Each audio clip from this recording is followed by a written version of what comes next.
मुमकिन नहीं है कि मोदी आराम से बैठ जाए और अजीम भारत था, महाभारत था, जो ग्रेट इंडिया था, उसका रिवाइवल मैंने करना है। तो उसके लिए पाकिस्तान या नेपाल या बांग्लादेश तो क्या चीन भी कोई माना नहीं रखते। मैंने लद्दाख का स्टेटस तब्दील कर दिया, चीन ने एक बयान जारी किया, उसके बाद वो वहीं के वहीं बैठ गए। ये तस्वर करना कि मोदी जो है वो कश्मीर तक ठहरेगा या लद्दाख तक ठहरेगा। मकबूजा कश्मीर में बढ़ते भारतीय मजालिम के खिलाफ OIC का जो है वो हंगामी इजलास हुआ है और OIC के जो सेक्रेटरी जनरल हैं उनका ये कहना है कि इजलास भारतीय काबिज इंतजामिया की जानिब से कश्मीरी नौजवानों के मावराए अदालत कत्ल और मकबूजा कश्मीर में इंसानी हकूक की दीगर संगीन खिलाफ वर्जियों के तनाजुर में तलब किया गया है। एहतशाम साहब, इजलास तलब कर लिया गया है, इजलास होते रहते हैं, UN में भी हमने देखे हैं, OIC के भी इजलास होते रहते हैं, लेकिन इम्प्लीमेंटेशन नहीं हो पाती है।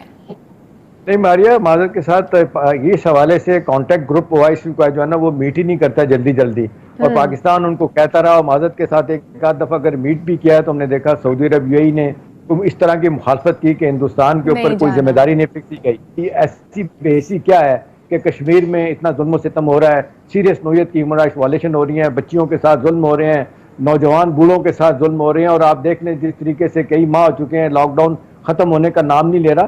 तो वो एक बहुत बड़ा दबाव आया था OIC के ऊपर, और उनको पहली दफा अंदाजा हो रहा है कि OIC के कांटेक्ट ग्रुप में जो इम्पोर्टेंट मेंबर हैं UAE, सऊदी अरब, जिन्होंने मोदी को आपने देखा जिस तरीके से बुला के तमगे और मेडल दिए थे, वो भी मजबूर हो गए हैं कि भाई नथिंग डूइंग। अब बदलते औलाद में ऐसा नहीं हो सकता कि कश्मीर में जुल्म सितम जिसमें मुसलमानों से ज्यादा गैर मुस्लिम बोले हैं, तो शायद मेरा ख्याल है वो ख्वाजा आसिफ को बकौल कोई शर्म होती है, कोई हया होती है, तो शायद उनको भी ख्याल आया कि भी अब हमें भी इस पे बोलना चाहिए। तो मेरा ख्याल है उस लिहाज से ये बड़ी अहम डेवलपमेंट है, और हमारे लिए ठीक है। फौरी तौर पे तो हम नहीं कुछ कह सकते कि हिंदुस्तान को बात मान लेगा। अच्छा शाह साहब, आप इस पे कमेंट कीजिएगा और साथ ये भी बताइएगा कि आज फिर जो है वो LOC पर फायरिंग हुई है, फिर LOC की खिलाफ वर्जी भी की गई है, बार बार बुज़दिलाना कार्रवाइयां कर रहा है भारत, तो ये इसकी वजह क्या है?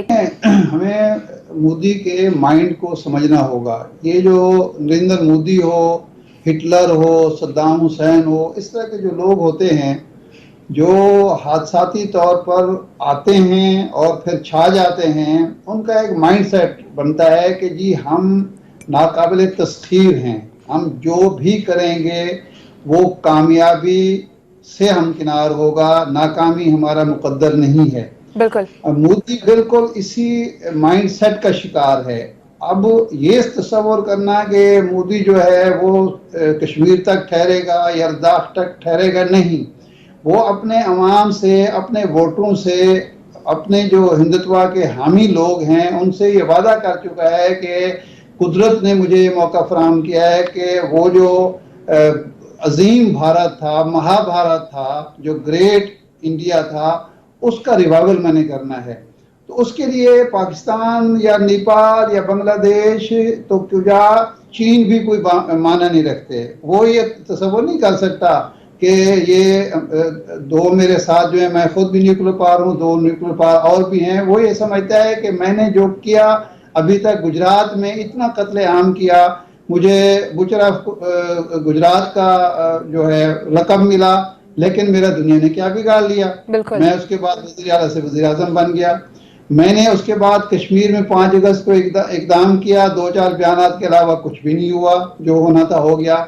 मैंने लद्दाख का स्टेटस तब्दील कर दिया, चीन ने एक बयान जारी किया, उसके बाद वो वहीं के वहीं बैठ गए। तो अब वो आगे बढ़ना चाहता है, और इस आगे बढ़ने के जो उसकी ख्वाहिश है या उसका अज़्म है या जो इरादा है या मंसूबा है, ये मुमकिन नहीं है कि मोदी आराम से बैठ जाए और अपना इमेज बहाल करने के लिए कोई मुहिम जोई ना करे। वो मुहिम जोई का हदफ हम हो सकते हैं। वो समझता है 2-3 वजूहात से। नंबर 1 तो ये है पाकिस्तान जो है मुश्किलात का शिकार है, हमारे यहाँ सियासी यकजहती का फुकदान है, हमारे यहाँ जमहूरियत नहीं है, हमारे यहाँ माशी बदहाली है, कई और अवामिल हैं। तो इसलिए वो मुहिम जोई के बारे में वो किस नोयत की होगी ये नहीं कहा जा सकता, लेकिन वो मुहिम जोई उससे बैदस कयास, बैदस इम्कान नहीं है। लेकिन इस सूरत हाल में हमारे लिए एक अपॉर्चुनिटी मौजूद है। देखें, जब भी कोई बहरान हो, क्राइसिस تو اس کے اندر ایک اپرچونٹی، ایک موقع موجود ہوتا ہے.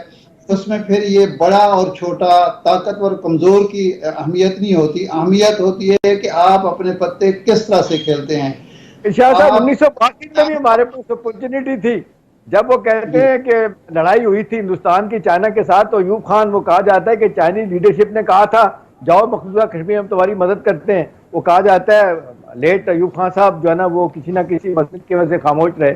ایوب خان نے کہا کہ جی میری نیند نہ خراب کرو، جنگ بعید از امکان ہے، یہ ممکن ہی نہیں ہے، کیسے ہو سکتا ہے کہ میں جنگ میں الجھ پڑوں. تو وہ موقع ہم نے ضائع کیا. اب یہ ایک موقع ہمیں مل رہا ہے. اس سے ہمیں کس طرح، یہ نہیں ہے کہ آج ہی ہم اعلان جنگ کر دیں، اپنے آپ کو ایک ایسی جنگ میں دھکیل دیں جس کا نتیجہ ایٹمی جنگ میں. یہ نہیں صورت. وہی قوم سرفراز ہوتی ہے، وہی قوم جو ہے آگے بڑھتی ہے جو کسی ملنے والے موقع سے فائدہ اٹھا سکے. ہماری حکومت، ہماری لیڈرشپ سیاسی بھی اور ہماری ملٹری لیڈرشپ اوپنلی الزام لگاتی ہے، اور الزام کیا لگاتی ہے؟ دیانتداری سے کہتی ہے کہ ہندوستان مداخلت کر رہا ہے پاکستان کے معاملات میں. تو ظاہر سی بات ہے. اور پھر یہ کہنا کہ جی وہ فالس فلیگ آپریشن کر سکتا ہے. ایک دفعہ پلوامہ، اور پھر آپ نے دیکھا بہانہ بنا کے انہوں نے کوشش کی. شاہ صاحب آپ بتائیے گا کہ کیوں انڈیا کو، چاہے وزیرستان ہو، ایل او سی ہو، کیوں ان کو ہمارا امن جو ہے وہ نہیں بھاتا؟ وہ ان کو کیوں پرابلم ہوتی ہے اگر پاکستان میں امن ہوتا ہے تو؟ دیکھیں، جب تک ہم اس حقیقت کا اعتراف کرتے ہوئے اپنی پالیسی نہیں بنائیں گے، یا جو پالیسی ہماری تھی اس کو ریوائیو نہیں کریں گے، اس وقت تک نہ یہاں امن آ سکتا ہے، نہ تعلقات بہتر ہو سکتے ہیں، اور نہ ہی ہم سکون سے رہ سکتے ہیں. وہ یہ ہے کہ بھارت ہمیں اپنا، ہم اس کو سمجھے نہ سمجھے، بھارت ہمیں اپنا دشمن سمجھتا ہے. بھارت پاکستان کے وجود کو تسلیم نہیں کرتا، اور بھارت پاکستان کو ختم کرنا چاہتا ہے. بالکل.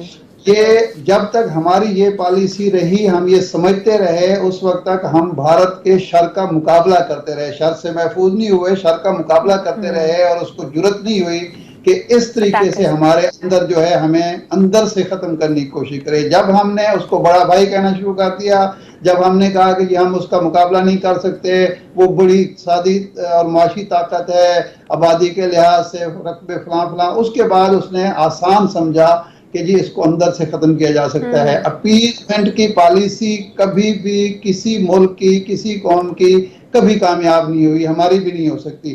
ہم نے خالصتان میں جدوجہد کرنے والوں کی لسٹیں بھارت کے حوالے کی، اس کا جواب ہمیں کراچی میں ملا. ہمارے ہاں انہوں نے غدار پیدا کیے، باغی پیدا کیے، سرکش پیدا کیے، اور ہمیں اندر سے ختم کرنے کی کوشش کی گئی. ہم نے نواز شریف صاحب کے دور میں، یا اس سے پہلے پرویز مشرف کے دور میں، بھارت کو اس حد تک خوش کرنا چاہا کہ الطاف حسین نے جا کے بھارت کے اندر کھڑے ہو کر قیام پاکستان کی نفی کی. بھارت سے کہا کہ ہم اگر دوبارہ واپس آنا چاہیں تو آپ ہمیں قبول کریں گے. ہمارے پرویز مشرف صاحب نے ہمارے سفارت خانے سے کہا، ہائی کمیشن سے کہا کہ الطاف حسین کو سرکاری مہمان کے طور پر ٹریٹ کیا جائے، سفارت خانے بلا کے دعوت کی جائے. اس کا نتیجہ ہمیں آفیشلی کشمیر پہ بات کرنا خاموش ہو گیا تھا. ہم نے کشمیر پہ بات کرنی چھوڑ دی. ہم نے بھارت کو دشمن کہنے کی بجائے ہمسایہ ملک کہنا شروع کر دیا. ہم نے یہ کہا کہ ہماری سرزمین استعمال، وہ اس کی سرزمین استعمال ہو رہی تھی پہلے، پھر جب ہم نے کہا ہماری سرزمین استعمال نہیں ہوگی تو اس نے ہماری سرزمین پر ہمارے غدار کھڑے کر دیے. If you like our video, please like and subscribe.